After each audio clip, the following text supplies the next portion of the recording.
Sí, vamos a iniciar con el estudio de hoy. Hoy nos corresponde, bueno, vamos a seguir estudiando el capítulo 2 de Zacarías, ¿no? Que nos quedamos la clase pasada. Y pues entender que todas estas profecías que estamos viendo, pues también ya en parte se han cumplido y que en parte se van a cumplir, ¿no? Entonces eso es lo que estamos estudiando y viendo realmente estas visiones proféticas como las visiones mesiánicas que vamos a ver más adelante. Entonces oremos e iniciamos. ¿Listo? Señor y Padre, gracias, gracias por este día tan maravilloso, por el permitirnos estar reposando en tu día, el estar anhelando, entender, escuchar y comprender lo que tú nos quieres enseñar a través de las Escrituras, Padre, y más acerca de este libro de Zacarías que a veces poco se lee, poco se estudia, pero grandes promesas y grandes cumplimientos has hecho allí, Padre. Te doy gracias, Padre, en nombre de Yeshua. Amén y amén. La clase pasada nos quedamos en el verso 7, ¿cierto? De Zacarías 2, pero lo vamos a leer otra vez como para retomar el contexto en el que estábamos hablando, ¿vale? Entonces, vemos acá en el verso 1 que nos dice. Alcé después mis ojos y miré, y he aquí un varón que tenía en su mano un cordel de medir. Y le dije, ¿a dónde vas? Y él me respondió, a medir Jerusalén para ver cuánta es su anchura y cuánta es su longitud. Y aquí salía aquel ángel que hablaba conmigo y otro ángel le salió al encuentro. Entonces, estos dos versos, tanto el primero y el segundo, recuerdan mucho acerca de Zacarías, Zacarías no, sino Ezequiel, si ya estoy hablando del mismo, Ezequiel habla acerca de esto también, ¿sí? Donde se dan las medidas de un nuevo templo, donde se cree que es el tercer templo, ¿sí? Eso lo ven en los capítulos 39 en adelante, más o menos, que está hablando de esto. Creo que los toqué la clase pasada. Igual se ve también en Apocalipsis cuando a Juan se le dice que cuando Juan también ve a un ángel que está midiendo Jerusalén, ¿no? Entonces, esto tiene mucho que ver con también los últimos tiempos. Y sigue diciendo en el verso 4. Y le dije, corre, habla a este joven diciendo, sin muros será habitada Jerusalén a causa de la multitud de hombres y de ganado en medio de ella. Yo seré para ella, dice el Eterno, muro de fuego alrededor, y para gloria estaré en medio de ella. Huid de la tierra del norte, dice el Eterno, pues por los cuatro vientos de los cielos os esparcí, dice el Eterno. Oh Sión, oh Jerusalén, la que moras con la hija de Babilonia, escápate. Y este es el verso que vamos a ver hoy, que es el verso 8, que dice, porque así ha dicho el Señor de los ejércitos, tras la gloria me enviará Él a las naciones que os despojaron, porque el que os toca, toca a la niña de su ojo, ¿no? Y recordemos que la clase pasada les estaba hablando, ¿cierto? Que el verso 4 que dice, y le dijo, corre, habla a este joven diciendo, sin muros será habitada Jerusalén. Sin muros. Hoy en día, recordemos que hoy en día, y ese fue donde nos quedamos la clase pasada con el video, donde vimos que realmente Jerusalén, pues habita mucho más afuera que realmente de las murallas de la antigua Jerusalén. Hoy ya se le conoce como la antigua Jerusalén o ciudad vieja también se le dice, ¿sí? Vemos que hoy en día ya se cumplió eso y dice que fue porque fue a causa de la multitud de hombres y de ganado en medio de ella, o sea, de la cantidad de gente que iba a llegar. Y hoy en día llega y llega más gente a vivir a Jerusalén y Jerusalén cada vez esparce más sus fronteras, ¿no? Aunque sabemos que hoy en día Como tal, solo pueblo de Israel no vive, vive árabes, vive musulmanes, vive mucha gente, incluyendo cristianos, católicos, están allí, ¿no? Entonces, por eso podemos ver que esta ciudad se creció. Pero vamos a ver desde el verso 8, ¿sí? Que es donde nos quedamos o donde ya hoy nos corresponde, que dice, porque así ha dicho el Eterno, espérenme, les comparto un momentico acá la presentación para que no me digan que estoy hablando lo que no es. Y listo. Entonces, si vemos, acá les voy a colocar, bueno. Acá les voy a colocar y dice, porque así ha dicho el Señor de los ejércitos, tras la gloria me enviará Él a las naciones que os despojaron, porque Él que os toca, toca a la niña de su ojo. Y ahí es donde tenemos que mirar, o sea, ¿quién está tocando? ¿Quién eran los que estaban acusando a Israel? ¿O quién a lo largo de la historia ha ido en contra de Jerusalén? Sea como instrumento, sea como pueblo que quiso hacerse encima de Jerusalén, es decir, apropiarse de Jerusalén, pues han sido muchos, ¿no? Asiria, Egipto, Babilonia, Medo-Persia, Grecia, Roma y otros pueblos que pasaron por ellos, como eh, hace poquito escuché el nombre, bueno, unos que estuvieron después de la época de Roma, es decir, después de que ya no tuvieran jurisdicción a nivel político o de ejército, ¿sí? Si no, pues sabemos que ahorita lo tiene a nivel de política religiosa, ¿no? El país otomano, sí, otomano, creo que así se dice o se pronuncia, ese fue también uno de los que tuvo, pero después de que Roma como imperio cayó. Ahorita sabemos que lo que queda de Roma pues es a nivel religioso o cultural o filosófico, ¿cierto?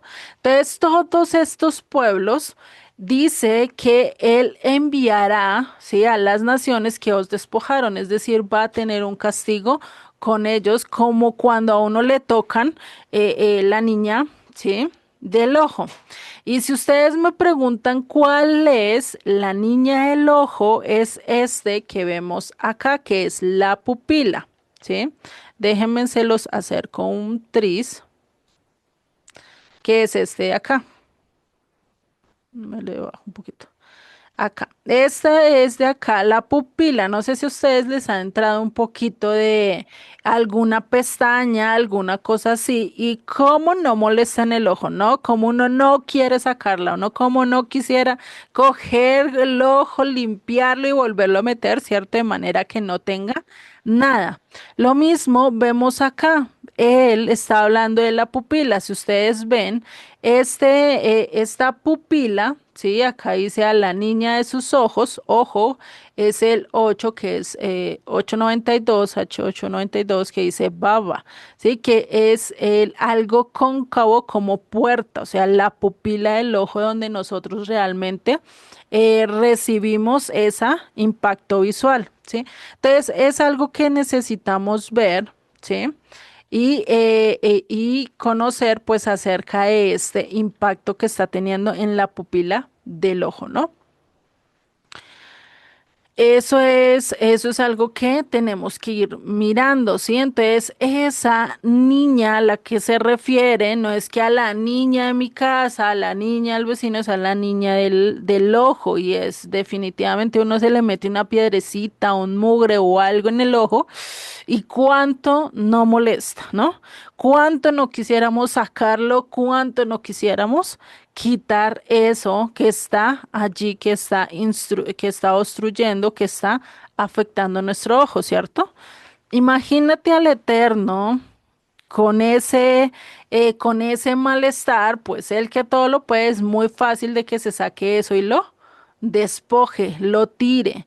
Algo que pasó con eso fue en Egipto. Recordemos, dieron las 10 plagas, tanto que se acabó ese imperio que no se volvió a levantar como antes, ¿no? No pudo volver a tener la misma fuerza, sino pues a lo largo de la historia se mostraría a Egipto como ese imperio tan valioso, ¿no? Pero vemos que solo tuvo un tiempo en su reinado, lo vemos también con el imperio asirio, ¿no? Cómo fue destruido, cómo fue realmente así como ellos le hicieron a Israel, también Dios le hizo a ellos, ¿no? Entonces, esto es lo que él está diciendo. Aquello que te está molestando, aquello que te va a no dejar, ¿sí? Que tú vivas bien, que tú vivas como el pueblo de Dios, pues definitivamente, ¿qué va a hacer? Te va a sacar. Ya no va a haber quien te esté lastimando, ya no va a haber quien te haga daño o quien te confunda, ¿no? Y ese realmente es una promesa muy grande del Eterno, porque sabemos que Él va a llegar en un momento que nos va a sacar de todo eso, de todo sistema religioso falso, de todo imperio que nos acusó, que nos levantó, que nos hirió, o, o algún doctrina falsa que tenemos también en nuestras vidas, Él las va a sacar. Y esto lo dice Gálatas 5:9, un poco de levadura leuda toda la masa. Por eso cuando nosotros no nos basamos completamente en las escrituras, en lo que dice Dios realmente en su palabra, pues terminamos metiendo doctrinas que no son y esa doctrina puede leudar toda la masa o ese pensamiento, ¿sí? No solo eso, sino las creencias o en lo que más dependamos, pues puede leudar nuestra masa, no solo en doctrinas, también en nuestras emociones, también en nuestros pensamientos, ¿sí? Recordemos que todo eso pues afecta nuestras vidas. Y sigue en el verso 9, dice, porque he aquí, yo alzo mi mano sobre ellos y serán despojo a sus siervos y sabréis que el Señor de los ejércitos me envió. ¿Qué quiere decir? Que les va a dar la retribución a cada uno según lo merece. Como le hicieron a Israel, también ellos van a ser juzgados. Lo vemos con Egipto, lo vemos con Asiria, lo vemos con Babilonia, con Medo-Persia, con Grecia y ahorita pues estamos esperando que también haya su retribución con Roma, ¿no? Y no solo con ellos, sino todos aquellos que a lo largo de la historia pues han venido haciendo daño al pueblo de Dios, ¿no? Y pues que eso totalmente a cabalidad pues se va a cumplir ya cuando entre el reinado de Dios como tal, ¿sí? Por eso sigue en el verso 10, dice, canta y alégrate, hija de Sión, porque aquí vengo y moraré en medio de ti, ha dicho el Señor, y se unirán muchas naciones al Eterno en aquel día, y me serán por pueblo y moraré en medio de ti, y entonces conocerás que el Señor de los ejércitos me ha enviado a ti. Esta realmente es una de las más grandes promesas que el Eterno nos ha dicho, ¿no? Que va a morar en medio de nosotros. Lo hizo en media, por decirlo así, de manera muy momentánea, de manera muy fugaz, cuando estuvo Yeshua con nosotros, ¿cierto? Pero después va a haber ese momento donde andaremos con Él, donde estaremos con Él 100%, ¿sí? Y ya Él no nos va a dejar, ¿sí? Ahora va a caminar al lado de nosotros, ¿sí? Y esta podría ser casi una profecía mesiánica acerca de que Él vendrá, Él nos escogerá, llegará y morirá directamente en Jerusalén y pues ahí ya no seremos de otro pueblo, de otra nación, sino directamente de Israel y moraremos con Él, ¿no? Y esto, pues, ¿cuándo va a poder suceder? Pues ya sabemos cuando Él restaure, cuando Él vuelva a los cautivos de Sión, a los cautivos de Jerusalén, los saque, es decir, cuando le dé la totalmente libertad al Israel físico como a nivel espiritual, ¿sí? Que se cumplan las dos y pues que haga volver a las 12 tribus de en medio de las de la nada, ¿no? Que se restaure, que digan acá está la de Neptalí, acá está la de Dan, acá está la de Simeón, acá está la de Manasés, la de Efraín y así sucesivamente con todas las tribus y todo el mundo sepa que las 12 tribus volvieron a restaurarse, ¿no? Imagínense, o sea, cuando pase eso y todo un pueblo, todas unas 10 tribus que se dan por muertas, que se dan ya por perdidas, ¿no? Se empiecen a restaurar, se empiece a conocer la historia de Israel, o sea, ahí sí, yo creo que se irá cumpliendo eso que dice, que ahí sí toda lengua va a callar, ahí sí todo pueblo va a callar. Puede que en el momento no lo crean, pero cuando venga ya el Mesías, pues definitivamente no habrá más de qué dudar, ¿no? Entonces, ¿cuáles serán estas naciones que habrían de unirse al pueblo de Israel cuando venga la redención? ¿Cuáles serán esas naciones que saldrán de entre las cenizas y se unirán otra vez al pueblo de Dios? Pues cada una de las 10 tribus, Dan, Neftalí, todas estas tribus que un día se perdieron, pues van a estar volviendo, ¿sí? Eso es decir, sí, vamos a salir de Colombia, de Venezuela, de Argentina, de México, de Honduras, de todas las naciones del mundo, ¿cierto? Pero cada uno de nosotros vamos a saber, o y muy posiblemente no vamos a saber, vamos a llegar allí a Israel y muy posiblemente por algunas razones Dios va a decir, tú eres de tal tribu, tú perteneces a esta tribu, tú perteneces a esta otra. Muy posiblemente cuando se nos dé la piedrita blanca, digo muy posiblemente porque no lo puedo afirmar, no lo sé a plenitud, ¿cierto? Pero muy posiblemente allí en la piedrita blanca te van a decir, tú eres de esta tribu, vete para allá, tú eres de esta otra tribu, ¿no? No sabemos, ¿sí? ¿Qué va a pasar? Pero cuando llegue ese éxodo final, ese éxodo que habla en Jeremías 16, de que todos saldremos de las naciones, de los 4 puntos cardinales, pues imagínate qué es lo que va a pasar, ¿no? Vendremos y estaremos gobernando con Él y Él nos mostrará a cada uno el lugar o de dónde venimos, ¿no? Y sigue en Zacarías 2:12. Sigue, y el Eterno poseerá a Judá su heredad en la tierra santa, y escogerá aún a Jerusalén. Y acá es donde vemos que es que Dios no ha desechado a Israel para nada, porque si Dios hubiera desechado a Israel, hubiera dicho ya no quiero nada que ver con los judíos, ellos me entregaron, ellos me mataron, pues ya no tengo nada que ver con ellos, pues ¿qué hubiera pasado? Pues también hubiera cambiado posiblemente de capital, ¿no? Hubiera cambiado el nombre y ya no se llamarían Israel, sino se llamarían otro tipo de nombre, ¿no? Pero vemos que el plan de Dios desde Génesis hasta Apocalipsis siempre ha sido Israel. No ha cambiado, porque ¿cuántas puertas no tiene Jerusalén? Jerusalén tiene 12 puertas, no tiene ni 3 ni 4, no tiene ni 40.000 como las tantas denominaciones que hay hoy en día como para decir, no, es que cada denominación va a tener su entrada, ¿no? Realmente no va a ser así. Por eso, entre los planes de Dios siempre ha sido Israel, no la ha desechado, él solo tiene una esposa y solo la va a reconquistar y solo va a ir por ella, al igual que lo vemos con Oseas, ¿no?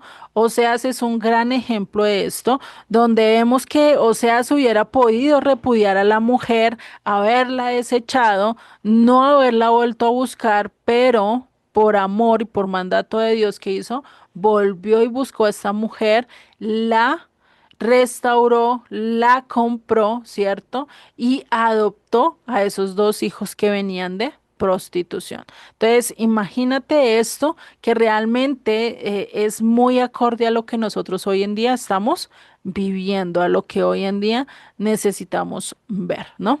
Y sigue en el verso 13. Calle toda carne delante del Eterno. Y acá es donde se cumple después de ver cómo Israel, cómo las 12 tribus vuelven a la vida después de ser nada, después de ser cenizas, después de que todo el mundo da por muerto a Israel, es decir, a las 10 tribus, ¿no? Hablando de la casa del norte, porque pues hoy en día está Judá, ¿cierto? Aunque muchos dicen que allí también entre los judíos está parte de Manasés, parte de Efraín, parte de las otras 10 tribus, muy posiblemente sí. Sí, porque a lo largo de la historia hemos visto cómo varias de las tribus han querido volver, no a totalidad, pero sí en gran parte, ¿sí?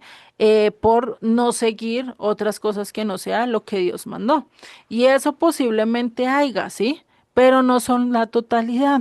Por eso dice Dios, y los esparciré y los llevaré a todas las naciones. ¿Y pues para qué? Para cumplir esa profecía, esa promesa que le dio a Abraham en Génesis 12, ¿sí? Que tu simiente o de tu simiente serán benditas todas las naciones de la tierra. ¿Cómo iban a decir a todas las naciones, a todas las familias de la tierra, si no iba a esparcir a su semilla? Porque Israel, si lo vemos desde un comienzo, casi siempre fue solo nosotros, y no empezaron a hacer la luz, sino que querían ser igual que las demás naciones. Por eso, cuando se empiece a dar todo el cumplimiento de todas estas cosas que hemos visto, pues ahí sí lo único que nos queda es ¿qué? Callarnos. ¿Qué vamos a poder decir? ¿Qué vamos a poder preguntarnos? ¿Qué va a decir un ateo? ¿Qué va a decir un escéptico? De decir, ¿y estas 10 tribus de dónde salieron? Mínimo es mentira, mínimo es este. Pero el que realmente comprenda va a callar, no va a tener palabras para deleitarse y para honrar a Dios debido a lo que está viendo. No sé si ustedes han visto un milagro, han visto algo en sus vidas que lo dejaron de manera tan callada que lo único que pudieron fue llorar, o que lo único que pudieron fue reírse, o que lo único que sintieron en su corazón es tanta alegría que no sabían cómo demostrar toda esa alegría con su cuerpo, con su boca, con sus palabras, ¿no? Porque dice, sigue diciendo, porque Él se ha levantado de su santa morada. ¿Sí? Se ha levantado de su santa morada y es cuando se levanta, es cuando Él está centrado. ¿Y qué pasa cuando alguien se levanta? ¿Qué pasa cuando un papá está llamando a sus hijos y cuando se levanta es que qué? Ya va a poner orden en su casa. Ya se acabaron los jueguitos, ya se acabó el que no hacen caso, ¿cierto? Se levanta el papá y es cuando viene con cetro, viene con órdenes, viene con principios, ¿cierto? No es lo mismo tener al papá sentado y estarle diciendo, Julanita, hazme tal cosa, o Chinita, o bueno, como te llames, te va a decir, mira, haz tal cosa, ¿no? No es lo mismo que cuando se levante y ya te hable con mucha más autoridad, ya con enojo, ya con rabia y te diga, ¿qué estás haciendo? ¿No? Es muy diferente. Y acá vamos a ver que ya el Eterno, cuando se levanta, es porque ya va a restaurar todo, porque ya está preparado para la redención final, porque ya no va a esperar más, porque ya no va a ser más paciente, porque ya no va a decir, venga otro ratico más, dale a ver si todavía se comportan bien, ¿no?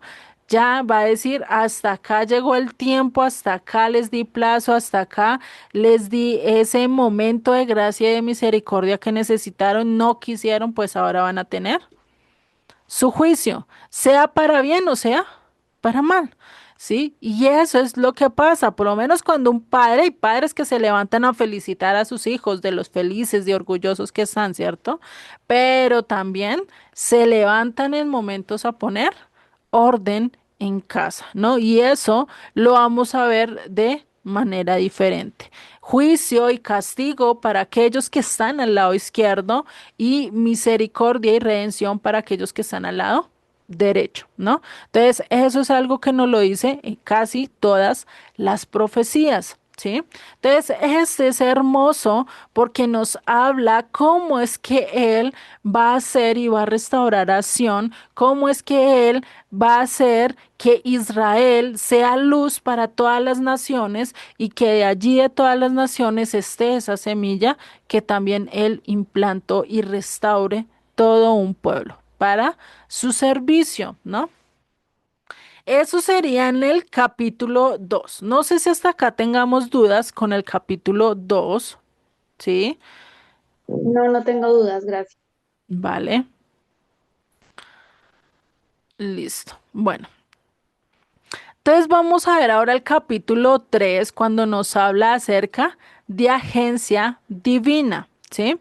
Cuando nos habla acá de agencia divina, pues entonces vamos a hablar acerca de este término, ¿sí? Porque pues hay veces que a veces podríamos decir, no, es que es muy indispensable solo para Israel, pero no a nivel espiritual. A nivel espiritual se podría decir que es como una agencia divina, como algo que nosotros podemos entender, pero realmente no es tal una agencia divina. ¿Sí? Porque sabemos que Yeshua y Dios no son dos personas diferentes, ¿sí? Que no lo llegamos a entender totalmente, eso es otra cuestión, ¿sí? Pero no podemos decir, no, es que Dios está arriba, Yeshua abajo y el resto todo el mundo, ¿no? Que es realmente lo que da este principio de agencia divina. Sabemos que Yeshua es la imagen del Dios invisible, es el reflejo, es como cuando tú te miras en el espejo, tu reflejo hace lo mismo que tú. El reflejo no puede hacer algo que tú no haces, si no, ya estaríamos locos y ya eso ya no es normal, ¿cierto? Entonces, lo mismo pasa con Joshua. Él no podía hacer algo que su padre no le mandara, ¿no? Y este término de agencia divina, para que lo podamos entender mucho mejor, ¿sí? Lo vamos a ver en varias frases o en varios términos importantes que se repiten a lo largo de este capítulo, ¿sí? Y vamos a ir viéndolo poco a poco. En el verso 2 del capítulo 3 dice, y dijo el Eterno a Satanás, y esto es curioso porque dice, el Eterno te reprenda, oh Satanás, ¿sí? El Eterno que ha escogido a Jerusalén te reprenda. ¿No es este un tizón arrebatado del incendio? Y acá es curioso porque como así que el Eterno y dice, y el Eterno dijo a Satanás, el Eterno te reprenda. O sea, ¿cómo así que yo te voy a decir a ti, ay, no, estoy hablando contigo y te digo, ay, no, es que yo que te reprenda más adelante? O yo me llamo Juliet y le digo, no, es que te digo a ti, Satanás, Juliet te va a reprender más adelante, ¿no? O Juliet te reprenda, ¿no? Es como absurdo, ¿no? O decirle a mi hijo, no, papito, mira, cuando venga tu mamá te va a reprender, pero ¿quién es la mamá? Yo, ¿cierto? Y pues él va a decir, o sea, ¿cómo así? ¿Tengo dos mamás o qué? ¿Cierto? No es lógico el término que está utilizando acá, o digamos que en nuestro contexto no es tan lógico, lo podemos perder de vista, ¿no? Y ahí es donde nosotros tenemos que entender ese principio que muchos, y en el judaísmo se maneja mucho como agencia divina, ¿sí? El darle por lo menos la patria potestad a alguien. Ah, no, es que yo tengo la patria potestad, yo lo adopté, ¿sí? Y ahora él es el que está haciendo lo que yo le digo, ¿cierto? Entonces, como yo lo adopté, yo lo puedo regañar, pero si en instancias no me hace caso, puedo hablar con los padres que todavía tienen alguna cercanía con el hijo, ¿cierto? Y digamos que habría un apoyo. Más o menos esto es algo así como lo de agencia divina, pero ya lo vamos a ver de manera un poquito más detallada, ¿sí? Entonces, acá es donde vemos, y esto nos recuerda, o sea, si nos recordamos, Zacarías está hablando en el contexto de lo que estaba pasando en Esdras y Nehemías, en el libro de Esdras y Nehemías, ¿no? Recordemos cómo se llamaba el sumo sacerdote para la época de Esdras y Nehemías, se llamaba también Josué, ¿no? O Yehoshua, ¿sí? Para decirlo así. Este sumo sacerdote estaba haciendo casi o era un tipo de lo que iba a hacer también Yeshua. ¿Qué estaba pasando acá en este momento? ¿Sí? Satanás estaba acusando a Josué por ciertos actos que estaban pasando en esa época. Y hoy en día sabemos que Satanás, ¿qué está haciendo? Nos está acusando ante la presencia del Eterno, ¿cierto? Y esto lo vemos en Esdras 10:18. Dice, de los hijos de los sacerdotes que habían tomado mujeres extranjeras, fueron hallados estos, de los hijos de Jesúa, hijo de Josadat, y de sus hermanos, Maasías, Elíasar, Harit y Gedalías. Entonces, acá nos está diciendo que habían tomado mujeres extranjeras. Y Satanás estaba allí arriba ante el Eterno, cogiendo y acusando y diciendo, mira esto no, mira ese sumo sacerdote no está haciendo nada, ¿cómo así que el pueblo se está metiendo con una y otra mujer? Eso no es posible, eso tú no lo quieres en las escrituras, ¿no? Imagínate a Satanás hoy en día acusando a cada uno de nosotros por X cosa o algo que hayamos hecho, ¿no? ¿Y por qué habla acá estas mujeres extranjeras? Mujeres que muy posiblemente eran de Babilonia, porque todos ellos de dónde venían, toda la caravana de Zorobabel, de Esdras y de Nehemías, que fueron en tres momentos diferentes, todos venían de dónde? De Babilonia. ¿Sí? No venían de otro lugar. Entonces, por eso se cree que estas mujeres eran de Babilonia, muy posiblemente de otros de los pueblos que Babilonia conquistó, ¿sí? Pero todos estaban ligados con Babilonia. Entonces, ¿qué pasó con Salomón y sus mujeres? ¿Será que Salomón y sus mujeres no hicieron también lo contrario? Vemos que este ejemplo no fue solo desde Babilonia, fue desde mucho tiempo atrás. No solo desde Salomón, podríamos ir mucho más atrás. Y ustedes se acuerdan cuál de los patriarcas tuvo un hermano que también se casó con mujeres extranjeras. ¿Quién se acuerda? ¿Cuál fue ese patriarca? Que tuvo un hermano que se casó con mujeres extranjeras, es decir, que no compartían tampoco su propia fe. Fue Jacob, Ajá, Jacob fue el que tuvo un hermano, ¿cierto? Que se llamaba ¿cómo? Esaú. Exactamente. Que se casó con mujeres extranjeras, con cananeas, dos cananeas y una que era del pueblo de Ismael, ¿no? Pues sabemos que Ismael siempre ha sido en contra del pueblo de Israel. Entonces, vemos que esto no ha sido nuevo. Hoy en día, ¿será que en Israel se casan con las mismas personas de Israel? No, ya hoy en día incluso ya se ven videos donde está un colombiano con una israelita, está un mexicano y así sucesivamente se van mezclando, ¿no? Hoy en día ya son mezclas de mezclas, no entre la misma nación, sino ahora son, voy a buscar mi mujer en otras naciones o mi esposo en otras naciones, ¿no? Es muy curioso hoy en día. Hoy en día ya nos exportamos. Entonces, lo cual, ¿qué pasó con todo esto? ¿Qué pasó y qué llevó después que estos hombres empezaron a tener mujeres extranjeras? ¿Qué fue lo que hizo que Salomón cayera?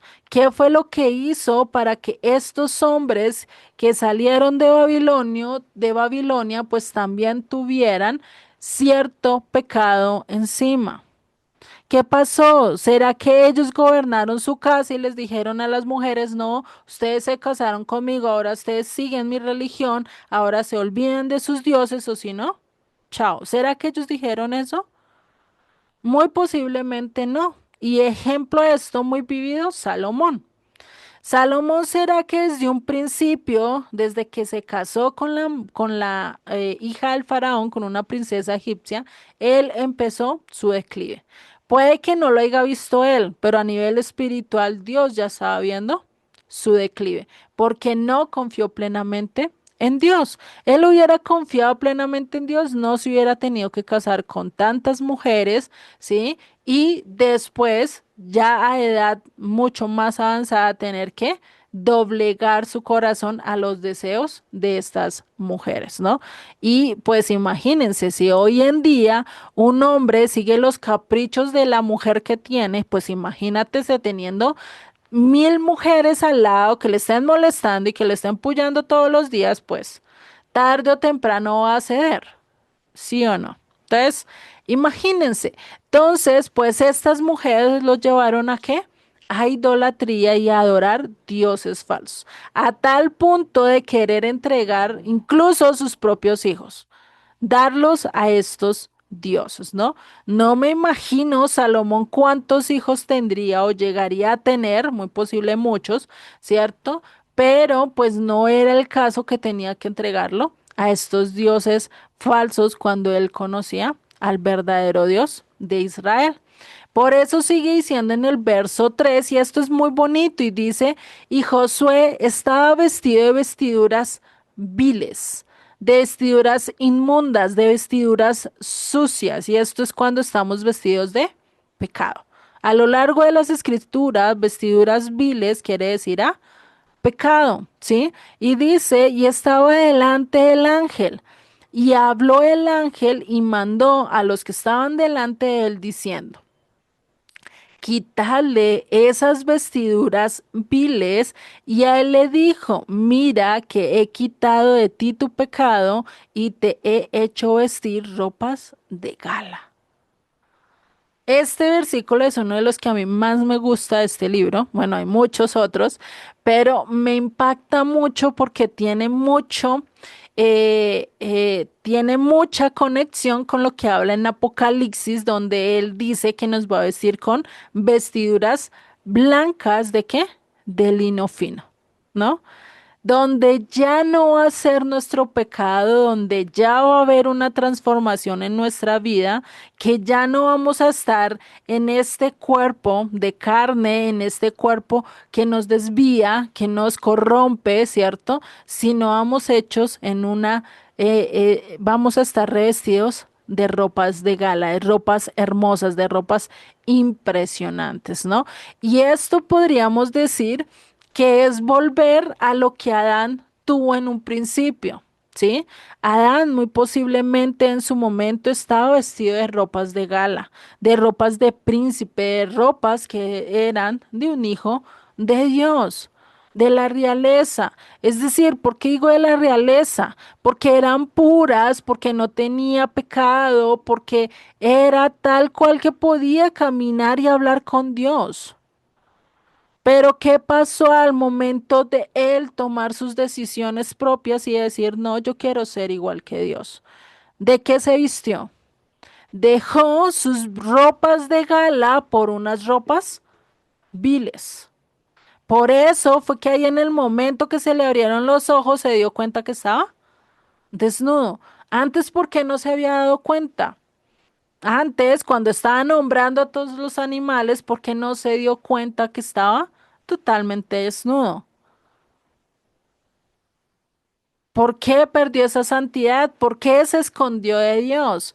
Porque perdió esa vestidura que le hacía ser cercano a Dios, esa gracia, ese amor, todo aquello que nos acerca a Él, ser limpios totalmente, ¿sí?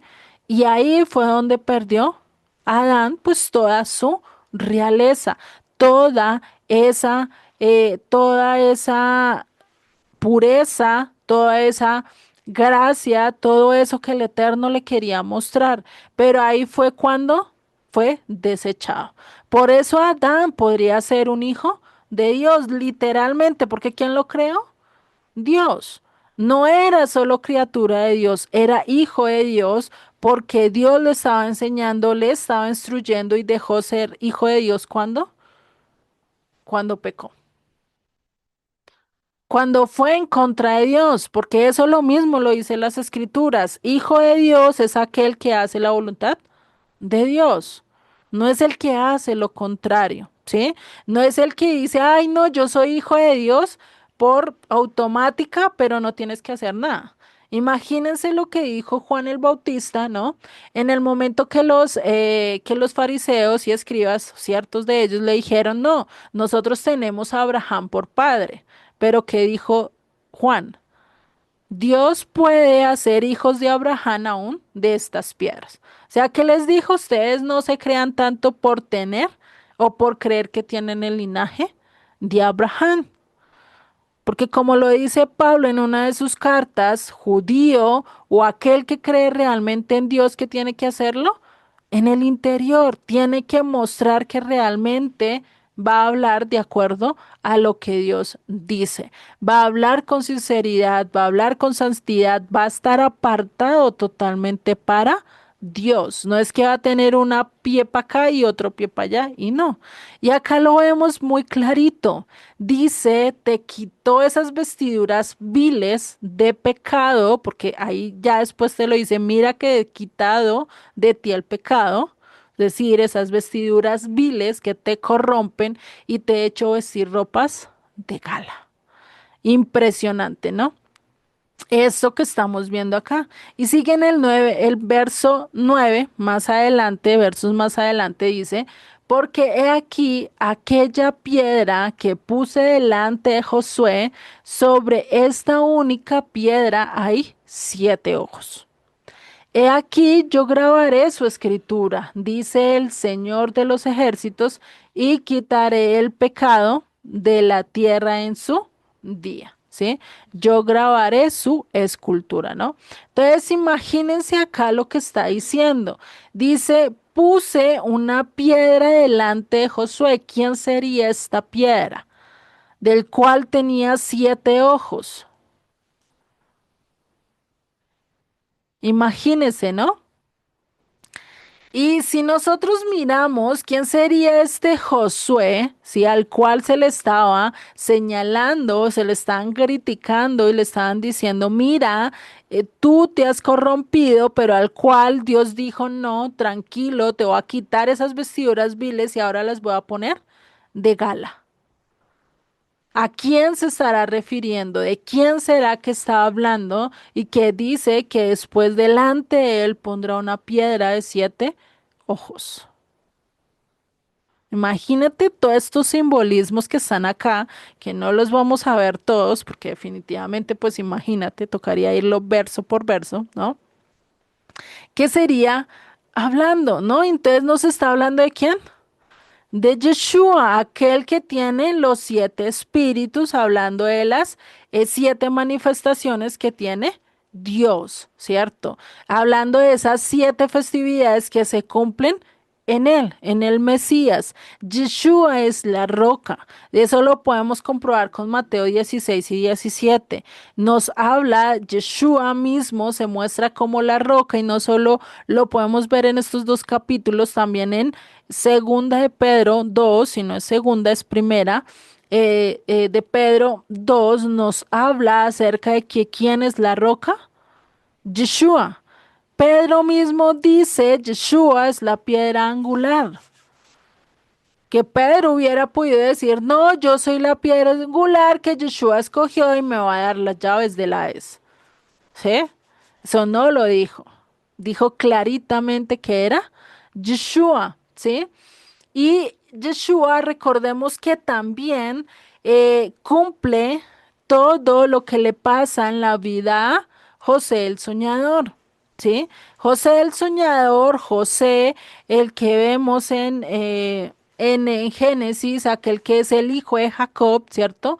También cumple y es un tipo de lo que haría el Mesías más adelante, ¿sí? ¿Por qué? Porque José también se casó con una extranjera. Y si nosotros miramos, las 10 tribus vinieron siendo ¿qué? Extranjeros. ¿Por qué? Porque ya le pasó carta de repudio, ya se fue, ya se perdieron y actualmente somos extranjeros, ¿sí? Si nosotros aceptamos a Yeshua, si nosotros queremos ser parte de él, ¿qué dice? Vamos a ser su esposa. ¿Sí? Vamos a ser aquella mujer con la que él quiere estar. Y pues José, recordemos, se casó con una extranjera y tuvo 2 hijos extranjeros. ¿Será que Judá no se ha vuelto extranjero? ¿No se ha perdido? ¿Será que Judá sigue plenamente lo que Dios le dijo, sus instrucciones? Pues no. ¿cierto? Entonces, todo este tipo es de lo que el Mesías tendría que venir a hacer, tendría que pasar por el desierto, vivir en una nación extranjera, como actualmente lo está haciendo. Yeshua, ¿dónde está más y dónde está hablando más? En las naciones, que el pueblo judío todavía no lo acepta al 100%. Hay muchos que ya lo han aceptado, hay muchos que lo han aceptado y no han dicho nada por temor a perder, por temor a perder su ciudadanía, sus amigos, todo, ¿sí? Y pues de allí vemos que se está cumpliendo todo esto, ¿no? Entonces, actualmente muchos podríamos decir que somos hijos de Yeshua, hijos de Dios, ¿sí? Pero realmente, ¿cuántos siguen las pisadas de Yeshua? ¿Cuántos de ellos realmente cumplen solamente las instrucciones que dio Yeshua? O están diciendo, no, yo adoro a Yeshua, pero me doy media vuelta y me meto en la cantina. O me doy media otra vuelta y me meto en otras cosas, ¿sí? Puede que no en una cantina, pero puede que esté adorando a mi carro y lo cuide más que una porcelana, ¿sí? O puede que tenga mis hijos y mis hijos y mis hijos y hijos para aquí, hijos para allá y los tenga como una adoración. O puede que no los hijos, puede que el esposo, puede que la profesión, puede que algo nos esté quitando realmente ese lugar de Mesías que le corresponde solamente a quién, a Yeshua, ¿no? Ese lugar de adoración plena que solo Él debe recibir. Entonces, ¿quiénes son estos dos hijos? Las 10 tribus que perdieron en medio de todo de toda esa iniquidad que tenían y que Dios los esparció en medio de las naciones, ¿no? Que va a llegar un momento en que los va a adoptar, que va a llegar un momento en que los va a recibir con los brazos abiertos y le va a decir, ahora pueden venir hijos míos. Ahora son de Israel. Ahora ya no tienen que vivir bajo las condiciones de las naciones, sino bajo las condiciones que yo les estoy mostrando y que ustedes ya conocen, ¿no? Todo lo que la Torah. Y por eso en Juan 14:23 nos dice, respondió Jesús y le dijo, el que me ama, mi palabra que dice, guardará. Y mi Padre le amará y vendremos a él y haremos morada con él.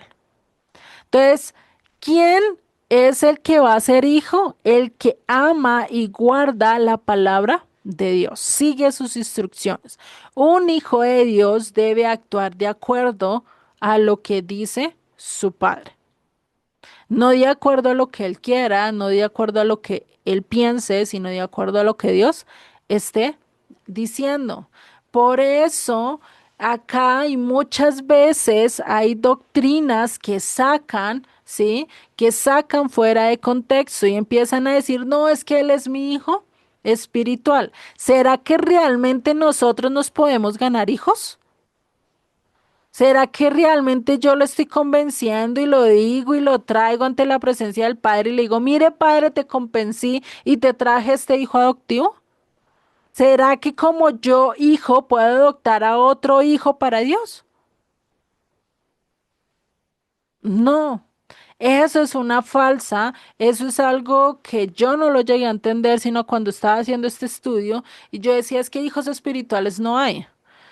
Solo hay un padre, solo hay un hijo y solo los hijos obedecen a un solo padre. Yo puedo decir es que es mi padre espiritual, pero ¿realmente él es mi padre espiritual? No, Yeshua claramente lo dijo.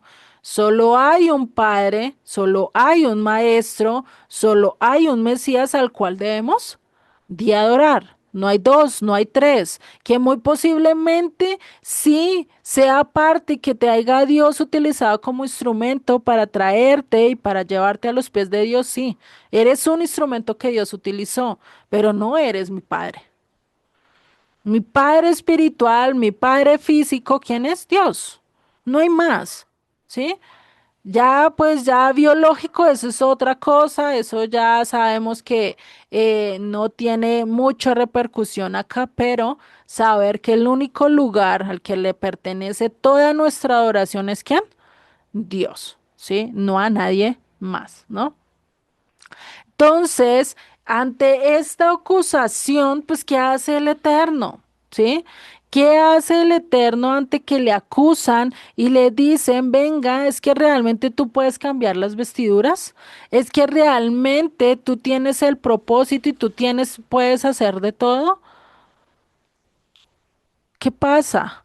¿Qué pasa? ¿Será que muchos hoy en día critican, pero es que Dios no hace nada con este mundo?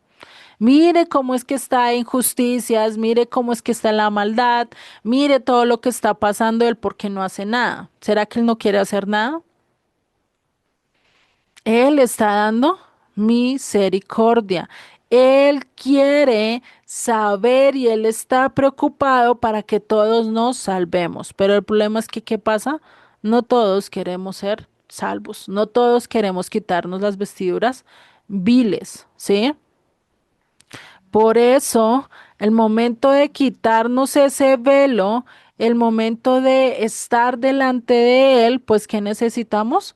Vivir de acuerdo a la voluntad de Dios, vivir de acuerdo a lo que Él está pidiendo, ¿sí? Entonces, sí, entonces tenemos que ver todo esto acerca de la voluntad de Dios, ¿sí? Es un principio que nosotros debemos de tener, ¿sí? De conocer lo que Dios está diciendo, ¿sí? Entonces, para esa época que estaba diciendo, estaba exhortando a aquellos líderes, estaba exhortando a todos ellos y diciéndole, mira, ustedes no pueden ser como las naciones, ustedes no pueden parecerse a las naciones. Si quieren ser realmente hijos de Dios, tienen que seguir lo que Dios está diciendo. ¿Sí? No lo que ustedes quieren, sino lo que Dios está diciendo, les está exhortando, les está diciendo, ¿ustedes realmente quieren vivir como extranjeros o quieren vivir como el pueblo de Dios? ¿No? Imagínate semejante exhortación que le está diciendo, por eso les está diciendo, Él los puede revestir de gala. ¿Qué es gala? De vestidura de los santos, de aquellos que son apartados del mal, de aquellos que son separados para Dios, ¿sí? No para el enemigo, no para hacer mi voluntad, sino para hacer lo que Dios mandó. Eso fue lo que le sucedió a José cuando se quitó las vestiduras de extranjero y se rebeló ante sus hermanos. Él tuvo que quitarse toda la pintura egipcio, tuvo que quitarse toda la vestidura que era de un egipcio para decirles, mire, yo soy su hermano, yo soy José, ¿no? Imagínense, el mostrarles, el tener, incluso hay muchos comentaristas que dicen, o hay varios comentaristas que dicen que incluso José se tuvo que mostrar, quitarse todo, absolutamente todo, hasta mostrarle la circuncisión para decirles, yo soy hebreo de hebreos, yo soy su hermano. Imagínense, ¿no? Llegar hasta tal punto. ¿Por qué? Porque no lo identificaban, no lo conocieron. No supieron que era José hasta el último momento. Hasta cuando José se les mostró fue que no entendieron. Y muy posiblemente va a pasar así con muchos de los judíos que estén actualmente o muchos de los extranjeros que también van a estar pendientes, ¿no? Entonces, imagínate, le quitó esa ropa, se rebeló ante sus hermanos, ante aquellos que lo vendieron, ante aquellos que lo mataron, sí, pues ante su padre lo mataron. Jacob pensaba que estaba totalmente muerto. Yo no me imagino el shot que se haya llevado cuando estaban viendo a José ahí de frente y decir, ahora es uno de Egipto, el más grande de todos, y ahora qué va a hacer con nosotros. Ellos tenían miedo incluso cuando hasta el punto, hasta cuando Jacob murió, ellos tenían miedo de decir, este nos va a hacer algo. Incluso casi en el lecho de la muerte, ellos todavía estaban con ese recelo de decir, acá nos va a pasar algo. pero tener esa capacidad de perdonar, tener esa capacidad de vestir como Dios le dijo que vistiera con misericordia, con amor, ¿no? Pues imagínate. ¿No? Increíble, o sea, eso no es otra persona, no lo puede hacer sino Dios. Entonces, ahí es cuando todas las naciones, cuando Yeshua haga lo mismo que José, pero no solo a sus hermanos, sino a todas las naciones, incluyendo a Judá, incluyendo a la casa del norte, incluyendo todas las naciones de la tierra, ¿qué va a pasar cuando él se despoje de esas vestiduras de extranjero, esas vestiduras romanas, de esas vestiduras grecorromanas y se ponga las vestiduras de un hebreo y diga, yo soy el Mesías prometido? ¿Qué va a pasar con las naciones? Pues van a callar, van a entender que realmente él es el único que puede dar a conocer todo. Y ahí sí, callarán, callarán, porque no sabrán qué decir, ¿no? Incluso acá más adelante en este libro de Zacarías dice que van a llorar, ¿no? De reconocerlo. Con esto sería el capítulo 3. No sé si tengan alguna pregunta o algún comentario. Bueno, también quería ver si ahí se podría también comparar con vos. Se casó con una extranjera.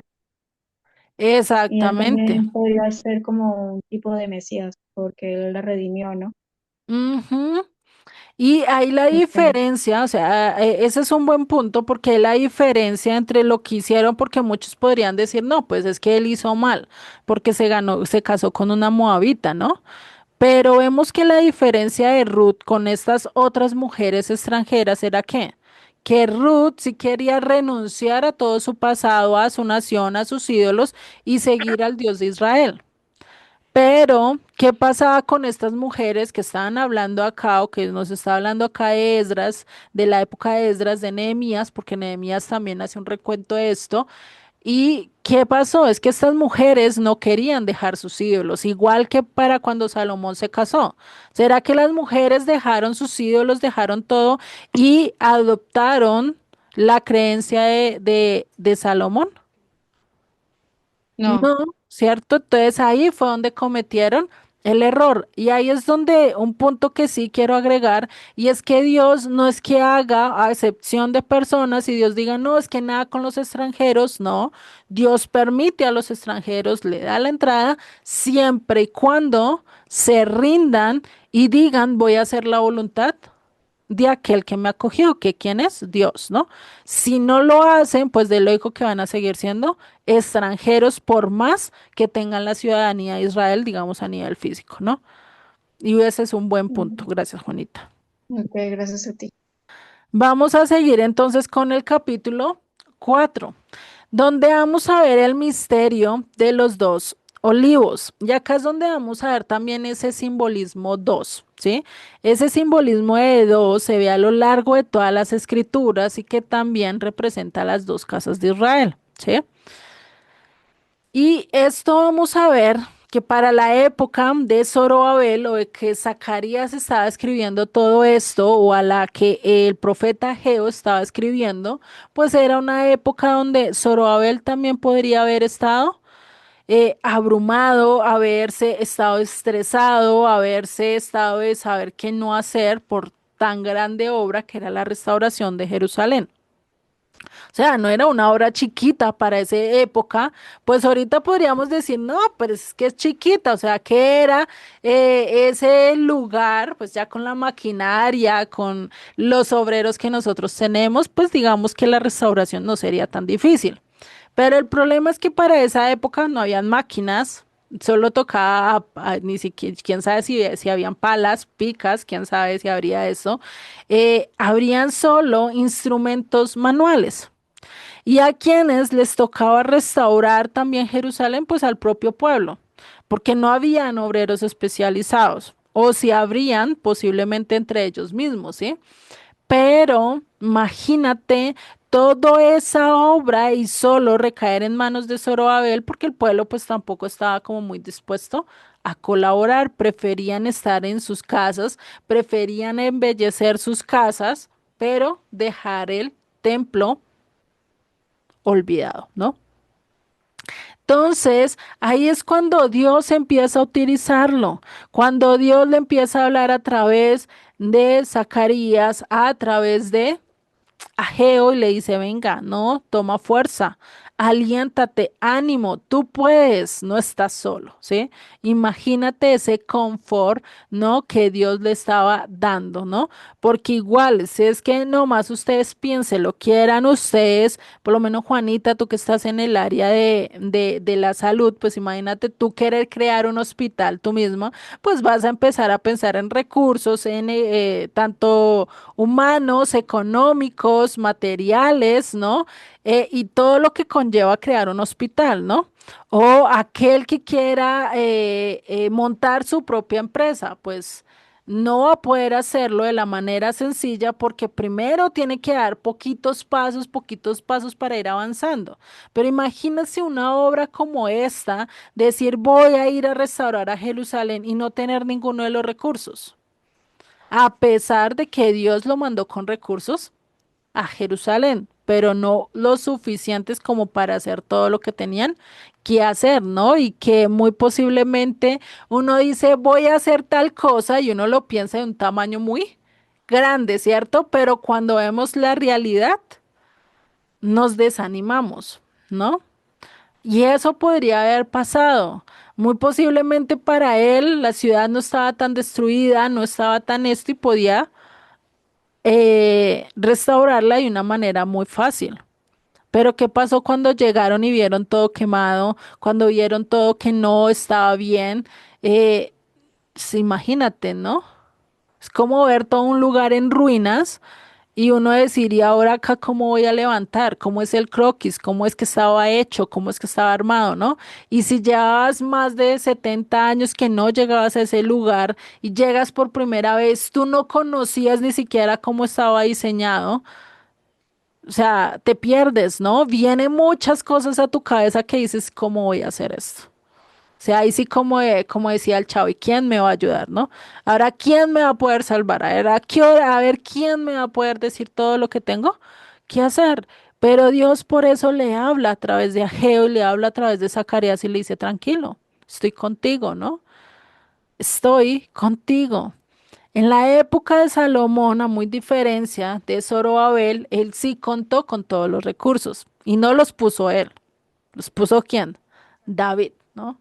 David les dio todo. Y acá les hago una pregunta. ¿Qué puso Salomón para la construcción del templo? ¿Quién de ustedes me puede decir? ¿Qué puso Salomón para la construcción del templo?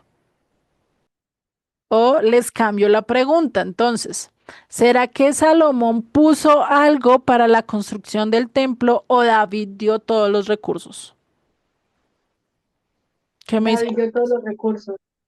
Exactamente, David puso todo, todo, es que no dejó ni el más mínimo detalle para que Salomón lo hiciera. Yo creo que Salomón lo único que tuvo que hacer es ir mirando y chequeando que todo se cumpliera. ¿Sí?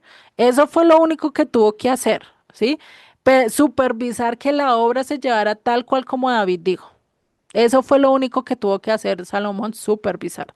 Del resto, todo David dejó. Recursos humanos, recursos materiales, recursos de todo tipo de aspecto, ¿sí? Desde los que iban a construir hasta los que iban a servir en el templo. O sea, dejó todo tan armado que yo digo, pues, ¿por qué le dicen el templo de Salomón si realmente pues el que dejó todo fue David, ¿no? Pero pues sabemos que Dios lo permitió así, ¿no? Dios fue el que quiso que todo quisiera así, pero imagínense ese amor y ese deseo de David de construirle un templo a Dios, que él fue el que hizo todo y Salomón no tuvo que hacer nada. Que Salomón fuera parte de la reconstrucción es otra cosa, ¿no? Pero para la época de de Zorobabel, pues era totalmente diferente. Vivía con recursos muy limitados. Fuera eso, estaba con una gente pues apática, que quería y no quería, estaba llena de conformismos, estaba llena de religiosidad, era muy complicado para esa época. Dime, Juanita. Que incluso creo que David le dejó los planos a Salomón. Ujú. O sea, lo único que tenía que hacer Salomón era construirlo. Sí, es que él le dejó todo, le dejó quiénes eran los cantores, cómo era, cómo se dividía el servicio en el templo, le dejó los recursos. Si ustedes se ponen a mirar, creo que una vez los miramos cuando estudiamos crónicas, miramos cierta capacidad de los recursos que él daba y eran millones y millones de dólares. O sea, yo digo que hoy en día tuviéramos toda esa plata que David hizo, uff, estaríamos multimillonarios bañándonos en oro, ¿no? Pero imagínate David dejar todo eso, despojarse de todo eso y decir es que realmente pues a mí nada me sirve este oro, prefiero dárselo a Dios, ¿no? Es que dejó todo totalmente armado. Si ustedes se ponen a mirar en los últimos capítulos, si no estoy mal, de Reyes, o sí, de Reyes, o de Samuel, si de Reyes o de Samuel en el segundo libro, habla acerca de todo lo que David dejó, cómo lo dejó organizado, cómo lo dejó especificado. O sea, es que definitivamente yo no sé, Salomón, qué tenía que hacer. Era un trabajo solo de supervisar y pues de lógico, pues supervisar también tiene sus condiciones. Pero pues no le tocó abrumarse, no le tocó preocuparse porque no tuviera recursos, porque no tuviera nada, no le tocó eso como sí le tocó a Zorobabel, ¿no? Y vemos en el verso 6 y sigue diciendo este capítulo 4. Entonces respondió y habló diciendo, esta es la palabra del Eterno a Zorobabel que dice, no con ejército ni con fuerza, sino con mi espíritu, ha dicho el Señor de los ejércitos. Que le dice, mire, no se preocupe, yo soy el que voy a dar las cosas que usted necesita. ¿Sí? Yo soy el que voy a poner todo, usted no se preocupe, ¿sí? Que dice ni con fuerza, ni con ejército, solo con su Santo Espíritu, ¿cierto? Y a veces pensamos que son palabras muy por encima, que no las podemos aterrizar, pero si nosotros nos ponemos a pensar quién es el que nos ha dado todo, quién es el que nos sostiene, quién es el que nos cuida, y no andamos con un ejército detrás, ¿no? Y no andamos y no tenemos la super fuerza de Superman, ¿no? Como para decir, uy, no es que nos defendemos. Pero no sé si ustedes se han dado cuenta y han pasado por lugares peligrosos, han pasado a horas totalmente que no deberías estar pasando por X lugar y no te pasa nada. Pero después de que pasas 10, 20 minutos, escuchas, uy, acabaron de robar a yo no sé quiéncito por donde tú acabas de pasar. Ahí es donde se ve la mano de Dios, donde dice que no es con ejército ni es con fuerza, es con su espíritu. Si vamos con Él, Él nos va a proteger. Ya que Dios permita que nos roben, ya que Dios permita que eso es por algo, ¿sí? Muy posiblemente quería probarte a ver cómo reaccionabas al momento de perder eso, ¿sí? O muy posiblemente quería mostrarte que no solo lo económico, que no solo lo físico es realmente necesario, sino solo estar contentos con la presencia de Dios. Todo lo material es efímero, se va en algún momento, ¿sí? Entonces, ahí es donde cambia la perspectiva de nosotros, porque a veces nosotros pensamos que podemos ayudarle a Dios. No sé si acuerdan, a lo largo de los patriarcas hubo mujeres que pensaron que podían ayudarle a Dios, que dijeron, vengamos a hacer esto porque es que, ay, Dios no, no, pues todavía no es la voluntad de Dios, pero hagamos esto, ¿sí? Cojamos esto por este lado. Y cada vez que uno quiere ayudar a Dios en los planes de Él, ¿qué pasa? Terminamos haciendo todo lo contrario. Puede que Dios utilice eso que tú hiciste totalmente malo y lo utilice para bendición, es una cosa muy diferente, ¿sí? pero el único que puede hacer todo es ¿quién? Dios. Y lo podemos ver en dos ejemplos muy fáciles. Por lo menos con Abraham y Sara, ¿sí? ¿Qué fue lo que le dijo Sara en su momento? ¿Qué fue lo que le pidió a Abraham como un medio de ayuda a Dios? ¿Quién sabe? Pues le dijo a Abraham Ujú. que se acostara con Agar para que a través de Agar ella pudiera tener un hijo. Exactamente, ¿sí? Esa fue la ayuda. Dijo, ay, no, pues Dios dijo que yo voy a tener un hijo, pero pues venga, ¿por qué no le ayudamos? ¿Sí? ¿Por qué no? Y es como mi propio hijo, porque pues para esa época pues lo que se hacía es que cuando la mujer tuviera un hijo, pues se ponía en los muslos y se adoptaba ese hijo, ¿sí? Pero pues eso trajo más inconvenientes que realmente soluciones, ¿no? Porque después tanto que le tocó a Abraham a sacar a Ismael y a Agar y decirles, venga, ya ustedes no van a poder heredar lo de mi hijo, tienen que irse, ¿no? Y las mandó tal cual, sin nada. Que Dios los bendijo en el camino, Dios los bendijo. Ya después Ismael se hizo a grandes, tuvo fuerza y hoy en día pues es muy reconocido, ¿no? En el mundo musulmán. Entonces, pues imagínate. Entonces, son cosas que a veces nosotros no podemos ayudarle a Dios por más que quisiéramos, ¿eh? Por más que tuviéramos las pautas para hacerlo, ¿no? Y es ahí donde hemos lo equivocado. ¿Por qué? Porque nosotros no podemos hacer eso. Nosotros no podemos ayudar a Dios. ¿Quiénes somos nosotros? Una hormiga queriendo ayudar a un gigante. Sí, pues imagínate una hormiguita queriendo construir una casa para nosotros. ¿Será que puede? Por más que quiera, no va a poder, porque no es su función, no es para lo que está diseñado, ¿cierto? Entonces, algo que nosotros debemos de hacer es reconocer que el único que va a tener todo y el único que va a cumplir todo es ¿quién? Dios. Nosotros solo somos un instrumento, no podemos hacer nada a no ser que Dios nos dé esa capacidad, ¿sí? El único que va a traer resultados, el único que va a hacer que la gente realmente confíe y haga la voluntad de Dios es ¿quién? Dios.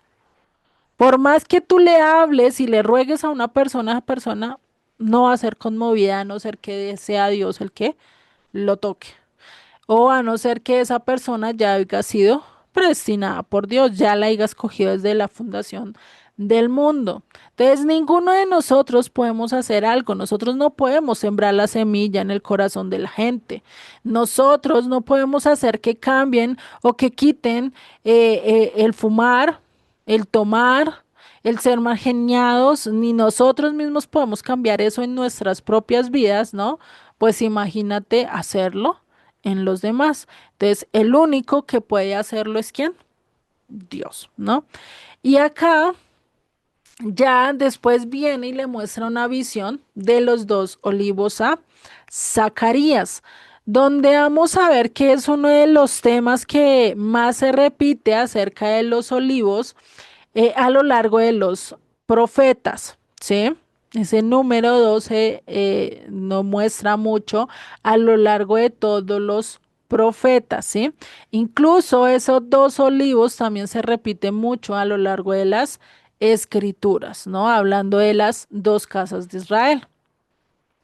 Este es el símbolo o el escudo de Israel.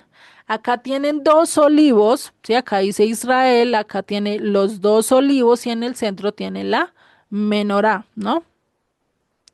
Y si vamos a ver a lo largo de las escrituras, vamos a ver el símbolo 2 en muchas cosas, ¿sí? Por lo menos vamos a ver ejemplos de los dos olivos que habla acá. También habla de las dos trompetas que habla para el tabernáculo. habla de los dos pactos, ¿no? El pacto que pasó primero con Moisés en la primera vez que subió y después, como él bajó y vio tanto pecado que estaba haciendo el pueblo, pues rompió las tablas y tuvo que subir a hacer otro pacto, por así decirlo, ¿sí? Lo que también, pues, es un ejemplo de lo que pasa con el pacto primero, que era en corazones de piedra, y el pacto segundo, que ya no va a ser corazones de piedra, sino de carne, ¿no? Eso es lo único que cambia de los dos pactos. No cambian los mandamientos, los preceptos, nada de eso. Lo único que cambia es el receptor, ¿no? Vamos a ver las dos Jerusalén, la Jerusalén celestial que va a descender para los últimos tiempos y la Jerusalén física que actualmente vemos en Israel. Y acá les pregunto, ¿cuáles dos símbolos o qué recuerdan ustedes más de ese dos relacionado a algo con Israel a lo largo de las escrituras? de Israel, Ujú. la de la nación de Israel, Sí, que hable acerca de dos en profecías. el misterio de las dos casas. Exactamente, el misterio de las dos Ah, bueno. casas, ¿sí? ¿Qué otra cosa podemos ver? ¿Ninguno más se acuerda? Bueno, les voy a dar El más antiguo ejemplos. y el pacto renovado, no sé. Ajá, los dos pactos que ya vimos ahí. Acá les voy a dar otros más ejemplos. Están los dos testigos que habla Apocalipsis.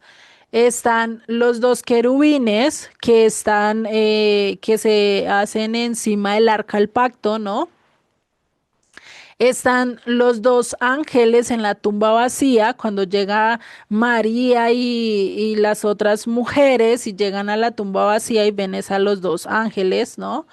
Vemos a los dos discípulos caminos a Emaús, ¿sí?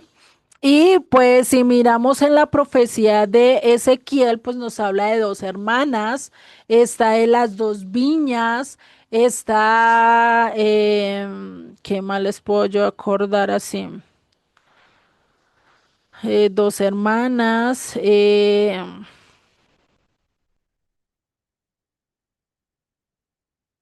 no, está el Adán, ¿sí? El primer Adán como el postrer Adán, ¿no? Dos Adán. Está, bueno, hay muchas referencias en cuanto al dos que ya ahorita se me han ido olvidando, pero si vemos ese dos es muy importante a lo largo de las escrituras y casi siempre cuando se habla de dos está refiriéndose a las dos casas, ¿sí? A las dos casas de Israel. ¿M? Este es un símbolo acerca de la nación. Como lo vemos, esto de las dos olivos y la menorá acerca de este escudo de Israel. ¿Qué es lo que representa cada uno de estos cada uno de estos símbolos? La menorá representa la luz, la Torá, ¿no? Pues porque en ella están las festividades, están los siete espíritus de Dios, ahí se habla. Y pues, ¿qué es lo que tiene que ser Israel para las naciones? Luz.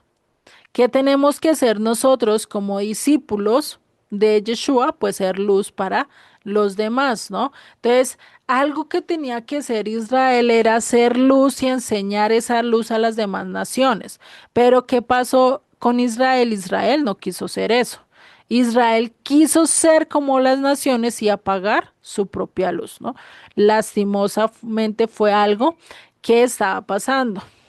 Vuelvo y les repito, los dos olivos representa a Judá y a la casa de Efraín o a la casa del norte y casa del sur, ¿no? Y esto lo podemos ver de manera física. Hoy en día solo está que la casa del sur. Solo es lo único que está, la casa del norte, pues está perdida en medio de las naciones. Todavía está en un exilio, ¿no? Entonces, imagínate eso y recordemos que Efraín, el nombre de Efraín quiere decir que fructífero, ¿sí? Dime, Juanita. Ah, perdón, es que no alcancé a ver bien lo de los olivos, era para saber si podías regresar un momento la diapositiva. Claro, dame un segundo. Ujú. Listo. A ver, perdón. Ah, ok, gracias. Eso era lo que quería ver, es que me había quedado otra. Gracias. Vale, no, tranquila. Cuando sea así me avisa. Igual si necesitas las diapositivas, te las puedo enviar en un PDF. Entonces, no te preocupes por eso. Entonces, si vemos, pues Efraín quiere decir fructífero o que sería como el polvo. También, si miramos acerca de la bendición, cuando Jacob bendice a Efraín, lo pone como el primogénito y le dice, tú te vas a multiplicar. Y lo que le está diciendo Classy es que se multiplicaría igual que los peces, ¿no? O sea, imagínate cuánto se multiplica un pez nomás en medio del mar, pues infinidad, ¿no? Y pues eso es lo que estaba diciendo, por eso es que viene de la raíz de fruto, que quiere decir precio, recompensa, ¿sí? Y pues esto es algo que se veía, ¿no? Bueno, este es uno de los grandes misterios que hoy en día muy pocos conocen o que, mejor dicho, ya se está empezando a dar a conocer, pues el que Israel se dividió en dos casas. Eso era algo que anteriormente, hace 5 o 6 años, era como un tabú, era como algo que casi no se encontraba información, casi no se hablaba, ¿cierto? Pero hoy en día ya se está empezando a destapar mucho más, ya la gente está queriendo conocer, incluso uno se da cuenta que ya hay personas que conocen, pero que todavía no lo aceptan al 100%, ¿no? Y acá pues es donde Dios le está mostrando a Zacarías esa visión y le dice, mira, ahora te voy a dar el significado. Y eso lo vemos en el verso 2 en adelante. Y me dice, me dijo, ¿qué ves? Y respondí, he mirado ya aquí un candelabro de todo de oro con un depósito encima y sus 7 lámparas encima del candelabro y 7 tubos para las lámparas que están encima de él. Y junto él 2 olivos, el uno a la derecha del depósito y el otro a su izquierda. Proseguí y hablé diciendo a aquel ángel que habla conmigo. ¿Qué es esto, Señor mío? Y el ángel que hablaba conmigo respondió y me dijo, ¿no sabes qué es esto? Y le dije, no, Señor mío. Y acá vemos en esto, basados en estos textos, fue que sacaron el escudo de Israel. Sí, o sea, ellos no lo sacaron porque sí, sino que lo sacaron de acá y pues realmente el escudo de Israel está mostrando literalmente lo que dice acá. Tanto 2 olivos y la lámpara pues en el medio, uno en cada lado del depósito, ¿no? Eso es lo que está diciendo. ¿Mm?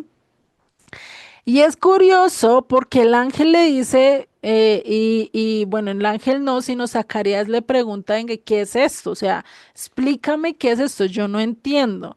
Y es curioso porque este ángel le dice, ¿no sabes qué es esto? O sea, como diciendo, o sea, tú no has estudiado la Biblia, tú no conoces la palabra de Dios, ¿cómo así que no lo sepas? ¿Sí? Y es curioso, ¿no? Eso es cuando nosotros estábamos recién empezando. Yo me acuerdo cuando yo la primera clase la tomé con Erika y ella decía, venga, vamos a hacer unas preguntas a ver ustedes qué tanto saben de la Biblia. Yo dije, no, pues imposible que yo no sepa nada, ¿no? Y cuando hice esa primera evaluación, yo me di cuenta y yo dije, oiga, pues realmente no sé nada. Y uno dice, ¿cómo así? Es como si el ángel nos estuviera diciendo a nosotros, no, no es que eres cristiana, no es que vas a la iglesia, no es que has tomado tantos cursos y no sé qué, ¿cierto?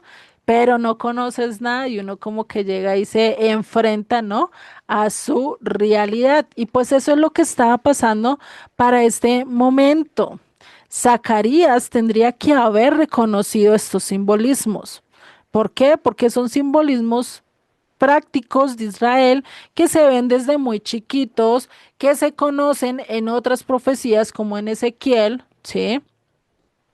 Y como en otros que se habla no acerca del olivo, acerca de la lámpara, la menora y más la menora que se ve en el desde el Pentateuco, desde la Torá, ¿no? Se ve y se sabe a qué se refiere este símbolo, ¿no? Y pues acá Zacarías pues realmente le dice, no, no sé cuál es el significado, ¿no? Y es como cuando yo me di cuenta de decir, no, realmente no sé nada, ¿no? Y tener que admitir que todos los años que iba a la iglesia, que todos los cursos que tomé, como que no quedó nada grabado, uno dice, entonces, ¿qué hice? ¿Sí? Entonces, ¿qué estaba haciendo yo? Realmente estaba estudiando, realmente estaba haciendo las cosas y muy posiblemente Zacarías estaba diciéndose y estaba enfrentándose a sí mismo y decir, o sea, ¿cómo así que yo no entiendo esto? ¿Cómo así que yo no conozco esto, no? Y pues imagínense, ¿no? Y pues los dos olivos, recordemos que representa a Judá y Efraín. Y también los dos profetas que van a representar en Apocalipsis 11 del 1 al 4, ¿no? Es decir, muy posiblemente también los dos olivos representen a los dos testigos que nos habla Apocalipsis 11. Si no estoy mal, déjenme los verifico si es que habla em, de los testigos o habla de otra cosa, que no lo puse muy específico ahí. Sí, en el capítulo 11 de Apocalipsis pues habla es de los dos testigos, ¿no? Que ya ustedes lo pueden leer con detenimiento. Apocalipsis 11 del 1 al 14, ¿no? Que también está hablando de dos testigos o dos profetas que van a estar hablando a lo largo de la de la tribulación, ¿sí? O sea, antes de que se levante todo lo que se va a levantar. ¿Sí? Entonces, Satanás, pues, ¿ustedes creen que Satanás no va a conocer este misterio? ¿Satanás será que no sabe que hay dos pueblos, que hay dos casas? Pues él conoce, ¿cierto?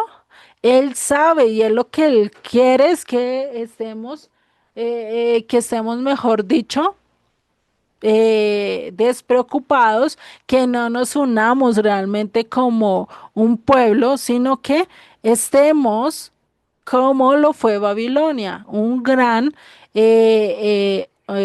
gran multitud de gentes, pero todos creyendo diferentes cosas, ¿sí? ¿Sí? Por eso es que Babilonia realmente lo que quiere decir es que confusión, crear una confusión de todo, ¿sí? Y recordemos que desde la época muy antigua, pues se levantó un hombre llamado, ¿qué? Nimrod, ¿no?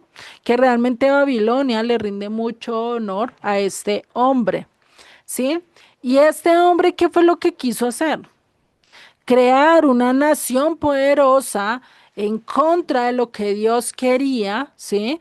En contra de lo que Dios anhelaba, porque Dios que les dijo, multiplicad, multiplicate y llena la tierra, o sea, no te quedes solo en este sector, llene la tierra, váyase por todos los rincones del mundo y llénela, ¿sí? Entonces, digamos que hoy en día, pues, se ha cumplido ese propósito, ¿no? Pero, ¿qué pasaba con este hombre Nimrod? Él quería hacer todo en contra de Dios y quería hacerse un solo nombre. O bueno, todos los hombres de esa época querían poner un solo nombre sobre todo. Por eso fue que Dios bajó y dijo, no, no, no, no, no, ¿cómo es esto? No lo puedo permitir. Y pues ahí fue donde nacieron toda la totalidad de lenguas, que son más de 2000 lenguas realmente que hay, si no son más o menos, pues realmente si nosotros nos ponemos a mirar, cada país tiene un lenguaje diferente en cada zona, ¿no? Cada continente, ¿cuántos lenguajes no tiene? ¿No? Si uno se pone a mirar nomás Colombia, ¿cuántos lenguajes no tiene? Pues porque todos no hablamos igual, no tenemos los mismos términos. Que hablemos español es una cosa, o todos los países de América, ¿sí? Desde México hasta abajo, que la gran mayoría hablan español, ¿sí?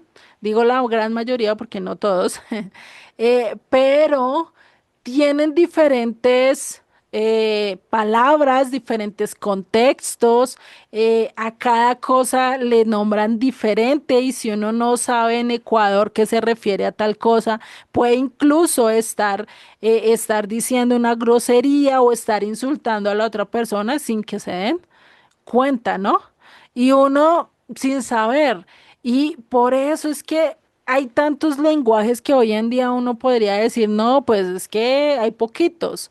Realmente no solo es el inglés, no solo es el español, no solo es el francés, el italiano, el ruso, ¿sí? O el alemán, que son como los que más conocemos y más se pronuncian, pero hay otros, ¿no? Hay otros que ni siquiera hemos conocido o que ni siquiera hemos escuchado, como todos los de África, ¿sí? Esos casi ni suenan ni truenan, pero tienen un poco de lenguas, ¿no? Por lo menos también las lenguas indígenas de cada uno de nuestros países, ¿no? ¿Cuántos lenguajes no son, ¿no? Entonces realmente Satanás sabe que hay dos casas, pero él lo que quiere es que dividirnos. Él no quiere que nos unamos a buscar de Dios, así como a Dios no le gusta que nos unamos para ir en contra de Él, ¿sí? Una cosa es diferente es unirnos para buscar de Él y otra cosa es muy diferente para unirnos a hacer lo que no debemos, y eso fue lo que pasó por el tiempo en el Rob. Estaban haciendo lo que Dios no quería y por eso, pues, ¿qué hizo? Los mandó en diferentes direcciones y pues ahí sí fue donde se cumplió que tenían que llenar toda la tierra, ¿no? Por eso es que hoy en día el decir que cada denominación pues está cumpliendo lo suyo, pues realmente no, porque cada denominación pues lo que realmente está haciendo es su propio nidito en la tierra, por así decirlo. Es decir, que está diciendo, no, yo creo en Yeshua, pero con esto y esto, esto no voy, ¿sí? Y empiezan a haber peleas y empiezan a ver esto cuando realmente tenemos un mismo libro, un mismo significado, una misma palabra para todo, en un mismo lenguaje. ¿Por qué? Porque lo habla desde el hebreo. No está hablando en 10.000 lenguas, como a veces lo tenemos en nuestro país, ¿no? Que tenemos que ir a tal lado y venga, y cómo es que se dice tal cosa, venga, cómo es que esto, o que llegue uno y le estén diciendo algo y uno, ¿qué? ¿Qué fue lo que dijo o qué significa esto? Porque ni idea, ¿no? Entonces, son cosas que nosotros debemos de saber. Y hoy en día, pues el Estado de Israel tiene muchos aliados, puede tener muchos que estén allí al lado de él, pero va a llegar un momento en que, ¿qué? En que van a querer quitarle la tierra a Israel. O sea, Israel no siempre va a tener aliados, no siempre va a tener quien los ayude. Y eso lo vemos a lo largo de la historia bíblica, ¿no? Cómo es que Israel, pues realmente hubo épocas donde todas las naciones le ayudaban, todas las naciones le servían, por lo menos para la época de Salomón, ¿no? Todas las naciones le llevaban tributo para que Salomón les ayudara en algunas cuestiones de sus reinos. Pero ¿qué pasó después en otros reinados? Vinieron esos mismos reyes que antes le venían, o esos mismos descendientes de esos reyes que antes venían a rendir pleitesía, a venir a pedir ayuda, a dar, a mostrar y dar regalos, ¿no? Llegaron y se fueron en contra de Israel, ¿no? Entonces, por eso ahí le está diciendo y les está hablando de eso, que va a llegar un momento donde estos dos olivos tienen que ser la luz de las naciones y si no lo son, pues definitivamente están perdiendo lo que Dios les mandó hacer, ¿no? ¿Y qué pasaría si el mundo, si las naciones y el mundo empiezan a ver que el reino de las tinieblas pues está acabando, que si no estás del lado de Israel estás mal? ¿Qué va a pasar con esas personas? Pues van a empezar a tomar mejores decisiones y esto lo vemos con los dos testigos. Aparecen estos dos testigos mostrando y profetizando que si no buscan de Dios, que si no se arrepienten, que si no llegan realmente a la voluntad de Dios, serían rechazados, serían acabados, ¿no? ¿Y qué pasa? ¿Será que los recibieron con bombos y platillos? ¿Será que le dijeron, uy, venga, tú estás haciendo grandes proezas, habla súper bien, uy, yo quiero seguirte? ¿Será que estaban recibiendo el mensaje? Lastimosamente, si ustedes miran todo el capítulo 11, dice que no los recibieron, ¿sí? O sea, los rechazaron.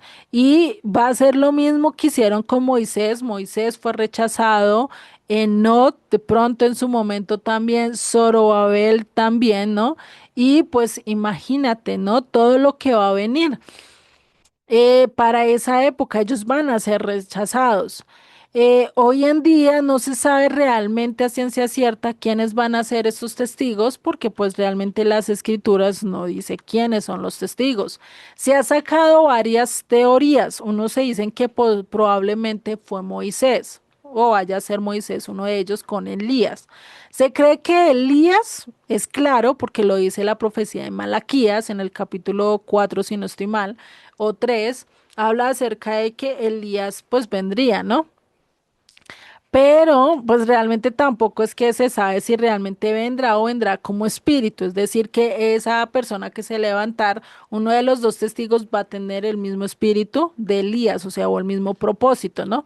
No sabemos, pues todo esto son teorías o que posiblemente sea Zorobabel que venga otra vez. Otros dicen que Juan el discípulo amado, porque llegó en un momento Yeshua y le dijo, y este será que no va a poder vivir hasta que yo venga, ¿no? Entonces muy posiblemente sea Juan el discípulo amado, aunque realmente no se sabe quiénes son estos dos testigos, ¿no? A ciencia cierta no se sabe, es un muy tema muy controversial, pero pues que realmente nosotros no debemos de decir, no, es que va a ser este, que él, o pelearnos por eso, sino saber que esa función que tienen las tengamos que reconocer en el momento que se den.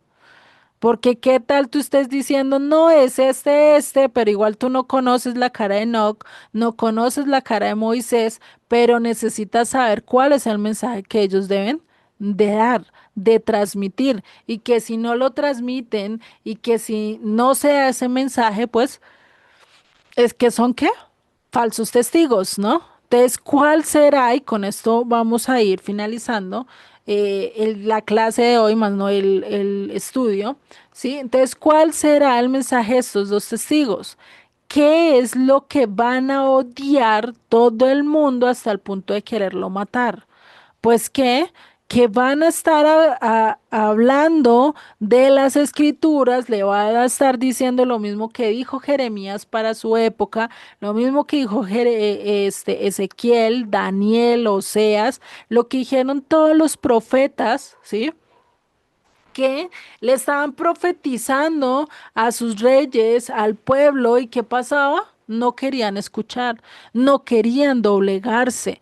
¿Por qué? Porque ellos querían seguir haciendo sus cosas. Prefirieron perderse que empezar a hacer la voluntad del Eterno, ¿no? Y pues de lógico que ellos pues van a querer ¿qué? Matarlos, ¿no?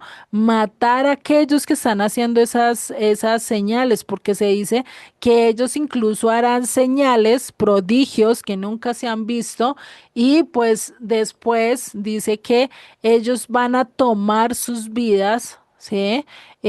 Para esa época, pues los van a matar. Dice que incluso los cuelgan a la vista de todos en una plaza central y que después de 3 días de ellos estar muertos, se van para el cielo, ¿sí? Y ahí es cuando todo el mundo va a quedar en shock, todo el mundo va a quedar como, uy, ¿qué pasó acá?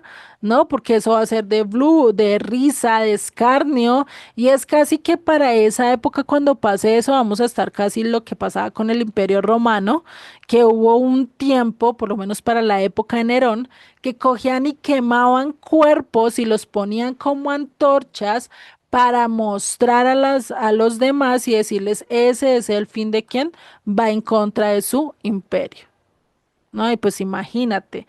Y ver que este simbolismo es lo mismo que están haciendo, van a hacer con los dos testigos, los van a colocar allá para que todo el mundo los vea y también va a ser un mensaje para decir, venga, el que quiera caminar y creer lo mismo que ellos hicieron, pues van a terminar teniendo este final, ¿no? Y no sé cómo me conectó ahorita eso con lo que pasó con Roma, pero imagínate, ¿no? Entonces, los propios líderes de esa época pues van a estar dando el mismo mensaje.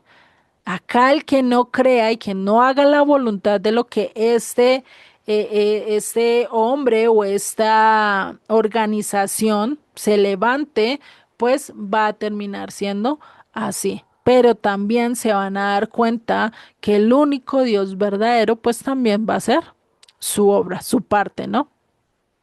Entonces, ¿cuál será el mensaje que van a dar estos ángeles y perdón, estos dos testigos? Eso lo dice en el capítulo 12. Dice, por lo cual alegraos cielos y los que moráis en ellos. Ay de los moradores de la tierra y del mar, porque el diablo ha descendido a vosotros con gran ira, sabiendo que tiene poco tiempo. Y cuando vio el dragón que se había sido arrojado a la tierra, persiguió a la mujer que había dado a luz al varón y se le dieron a la mujer las dos alas de la gran águila para que volase delante de la serpiente al desierto, a su lugar donde es sustentada por un tiempo y tiempos y la mitad de un tiempo. ¿Cuánto es eso? 3 años y medio. ¿Sí? Va a ser sustentada. Y dice y sigue en el verso 15, y la serpiente arrojó de su boca tras la mujer agua como un río para que fuese arrastrada por el río. Pero la tierra ayudó a la mujer, pues la tierra abrió su boca y tragó el río que el dragón había echado de su boca. Entonces el dragón se llenó de ira contra la mujer y se fue a hacer guerra contra el resto de la descendencia de ella, quienes los que guardan los mandamientos y tienen el testimonio de Yeshua. Entonces, ¿cuál sería el mensaje y cuál iba a ser el mensaje que tendría que dar estos dos testigos? Pues los mandamientos, las escrituras, que se volvieran a cumplir la Torah y que tuvieran el testimonio de quién, de Yeshua, ¿no? Eso es lo que va a pasar, saber que Satanás va a reaccionar porque le queda realmente poco tiempo.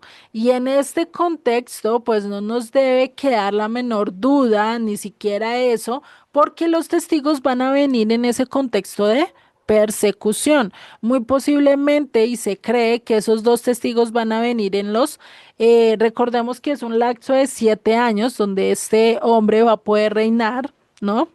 O donde este gobierno, porque no se sabe si es gobierno, si es un hombre, si es máquina, si es extraterrestre, bueno, no se sabe muchas teorías acerca de eso, pero lo que sí se sabe es que va a reinar por 7 años, 3 años y medio, donde va a mostrar paz, va a mostrar devoción, va a mostrar, mejor dicho, todo, y después va a venir una destrucción, va a sacar las uñas, por así decirlo, ¿no? Y muy posiblemente estos dos testigos van a estar profetizando en la época donde no ha sacado las garras, ¿no? Donde no han mostrado realmente su color, ¿no? Eso es algo que podemos verlos, ¿no? Entonces, estos dos testigos, pues tiene que ver con dos pueblos, también la revelación que hay de dos rebaños, ¿no? Cuando Yeshua habla, yo tengo un rebaño, acá hay un rebaño, pero tengo que ir por otro, ¿no? Hablando acerca de todo eso que vamos a ver, ¿no? Señor y Padre, te damos gracias, gracias por tu palabra, gracias por tu fidelidad, gracias porque tú eres el que haces todo posible, nos llevas al entendimiento cada día más y más, y ayúdanos, Señor, a caminar de acuerdo a tu voluntad, Padre, a que nosotros no seamos tercos y no nos dejemos llevar por cualquier corriente de doctrina, sino que nos podamos acoger realmente a lo que tú nos estás diciendo y nos estás enseñando, Padre. Te doy gracias por Juanita, por Margarita, por María Elena, y por aquellos que no se pudieron conectar, que seas tú abriéndoles sus corazones, que seas tú dándoles mucho más y más entendimiento y sobre todo que puedan entender todas estas profecías que en cierta manera no son fáciles, pero que sabemos que solo tú eres el que das la correcta revelación, Padre. Te doy gracias por tu palabra y por permitirnos el estar el día de hoy en búsqueda tuya, Padre. Te doy gracias en el nombre de Yeshua. Amén y amén.